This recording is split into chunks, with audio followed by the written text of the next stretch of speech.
दूसरे पत्नी को सपने में भी नहीं देखेंगे इस राम अवतार में। थोड़ी देर इंतजार करो, कृष्ण अवतार हमारा होने वाला है द्वापर में। उस समय आप लोग गोपी बन के आना, सबको अपना लेंगे, आना उसी समय। ये गोपियां जितनी थी ना, सब सिद्ध महात्मा थी। और गोपी बन के आई है। भगवान ने वचन दिया था कि हम तुमको अपनाएंगे। तो शूर्पणखा कह रही है कि तुम थोड़े सुंदर हो, काम चल जाएगा। तो भगवान को तो शूर्पणखा को देखना चाहिए। शूर्पणखा बात कर रही है ना, लेकिन भगवान राम ने शूर्पणखा को नहीं देखा, एकदम नहीं देखा। शूर्पणखा से बात कर रहे हैं और अपनी पत्नी को देख रहे हैं। तुलसी बाबा ने रामायण में लिखा कि सीता चितई कही प्रभु बाता। सीता को देख रहे हैं और शूर्पणखा से बात कर रहे हैं। सीता चितई कही प्रभु बाता, आहहि कुमार मोर लघु भ्राता। अरे सुंदरी, ये जो मेरा छोटा भाई है ना, यही कुमारा है, हमारा विवाह तो हो गया है। लोग यहाँ रामायण में कहते हैं कि राम ने झूठ क्यों बोला। भगवान है, झूठ नहीं बोलना चाहिए। लक्ष्मण का विवाह तो हो गया था, लेकिन लक्ष्मण को कुमारा क्यों कहा? अरे भैया, रामायण पढ़ो तो थोड़ा सा दिमाग रखो। सत्य को जिताने के लिए झूठ का सहारा लेना पड़ता है। जब तक झूठ का सहारा नहीं लोगे, सत्य नहीं जीतेगा। जैसे उदाहरण के तौर पर, जब मिर्ची खाओगे तब तो मीठा का आनंद मिलेगा। अजले हमने के मरचा ना खाएगे तब तक गुड़ के स्वाद का मिली कि गुड़ कैसन होला। जो रात देखेगा वही तो दिन का मजा लेगा। जो दुख भोगेगा वही तो सुख का आनंद लेगा। ये जो शरीर है, ये 5 तत्वों का बना हुआ शरीर है, झूठा शरीर है, यानी एक दिन मिटने वाला है। इस झूठे शरीर को भगवान ने धारण किया तब तो लीला दिखाए। आज यदि झूठे शरीर को धारण नहीं करते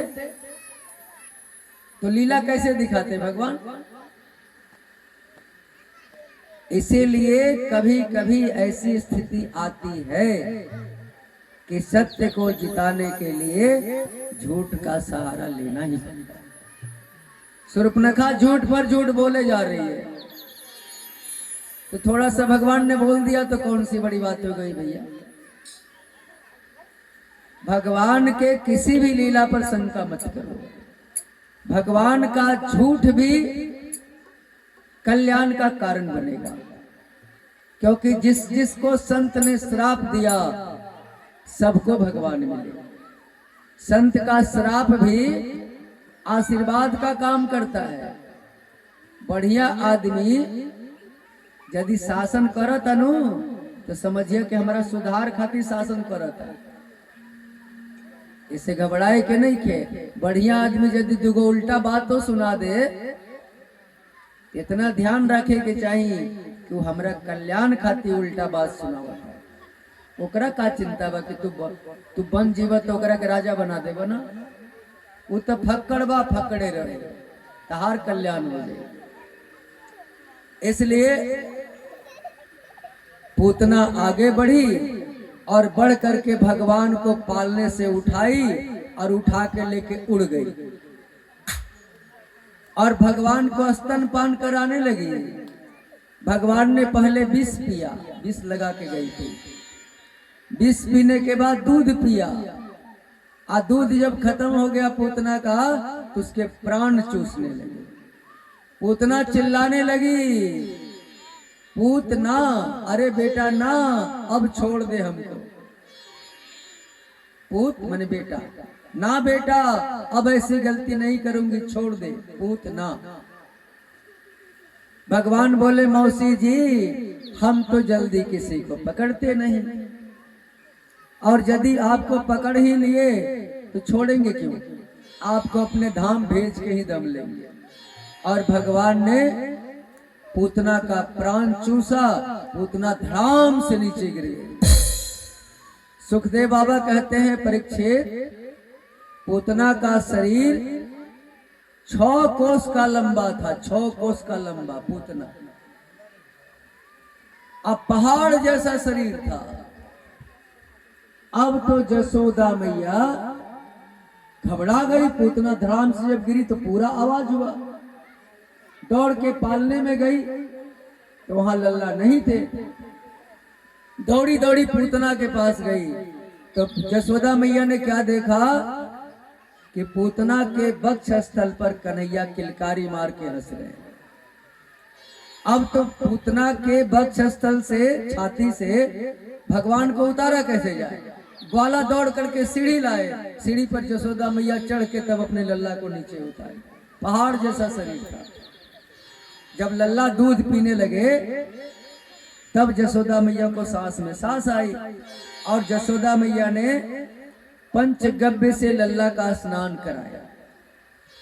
यदि आपके बच्चे पर कोई टोना टोटका लग जाए तो उसको छुड़ाने के लिए आप अपने घर में उपाय कर लेना।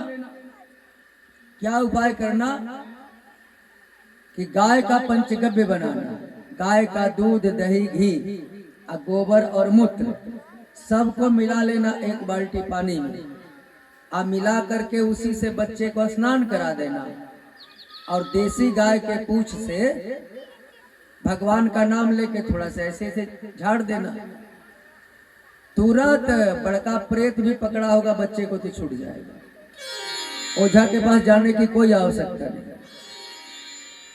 और हमने तो एक दिन बताया था कि तुलसी के जड़ को ताबीज में डाल के पहन लो, सब लोग पहन लो, भूत प्रेत से छुट्टी।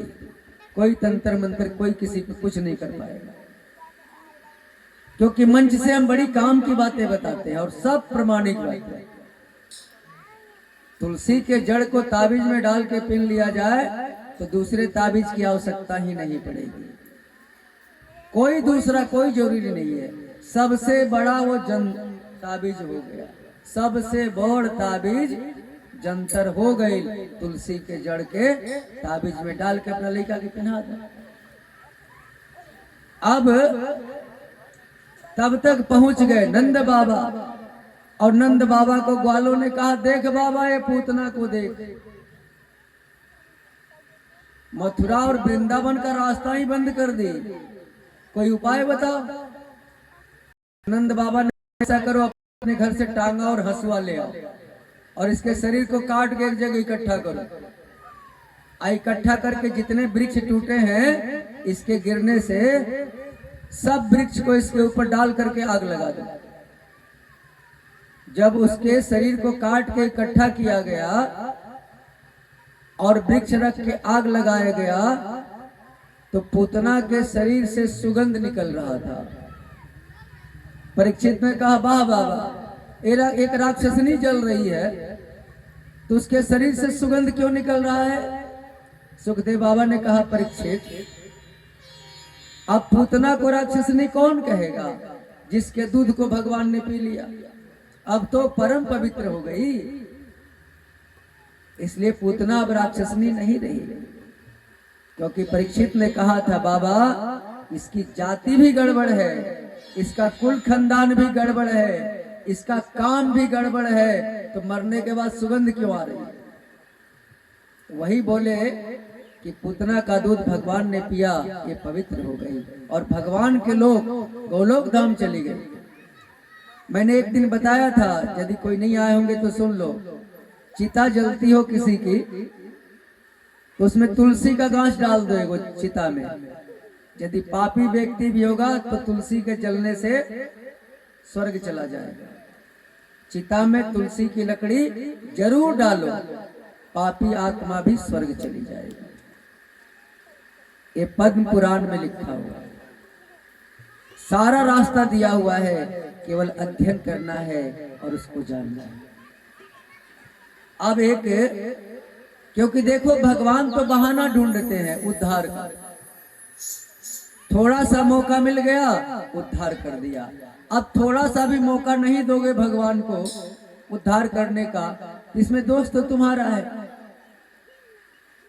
एक कदम चलो, भगवान 60 कदम नजदीक तुम्हारे पास आ जाएंगे, लेकिन एक कदम तो चलना पड़ेगा नहीं।